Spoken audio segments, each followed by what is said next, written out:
इकडे संध्याकाळची वेळ होती आणि मी आज तुमच्यासोबत एक प्लॅन केला होता, तो शेअर करायचा होता रेसिपीचा, पण तो सगळा पलटला कारण मी एक गोष्ट करायला विसरली होती. हे आमचे चिनू मिनू आहेत आद्यानित्याचे फेवरेट, तर त्यांना भूक लागली होती, त्यांना खाऊ टाकून मी इकडे आलेली आहे किचनमध्ये सगळं व्यवस्थित. मी इकडे ठरवलेलं होतं की आज तुमच्यासोबत कोथिंबीर वडी बनवायची, कोथिंबीर वडीची रेसिपी शेअर करायची. तर त्याच्यासाठी मला चण्याची डाळ भिजवायची होती दुपारी, ती भिजवायला विसरले. त्याच्यामुळे जशी नॉर्मल कोथिंबीर वडी बनवतात तशी मी बनवते आहे तुमच्यासोबत. तर त्यासाठी मी कोथिंबीर धुवून घेतलेली आहे आणि इकडे मी आता वाटण बनवते.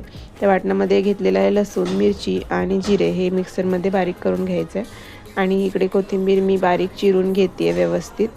कोथिंबीर चिरून झाली की एका भांड्यामध्ये घेतलेली आहे आणि त्याच्यामध्ये 4 ते 5 चमचे मी बेसन पीठ घेतलेलं आहे आणि थोडं तांदळाचं पीठ घेतलेलं आहे.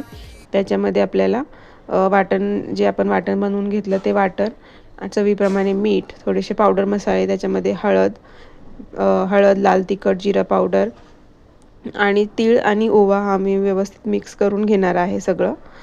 थोडंसं पाणी, जर पाण्याची गरज वाटली तर पाणी घ्या, मी पाणी घेतलेलं नाही आहे. जसं कोथिंबीरला पाणी सुटतं त्याच्यामध्येच आपल्याला हे सगळं मिश्रण व्यवस्थित मिक्स करून घ्यायचं आहे.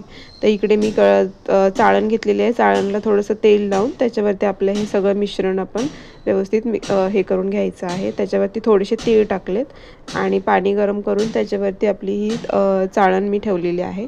एक 10 ते 15 मिनटानंतर आपलं हे मिश्रण व्यवस्थित शिजलेलं आहे ते चेक करून बघा. त्याच्यामध्ये सुरी टाकून जर साफ निघालं तर आपलं मिश्रण व्यवस्थित शिजलेलं आहे.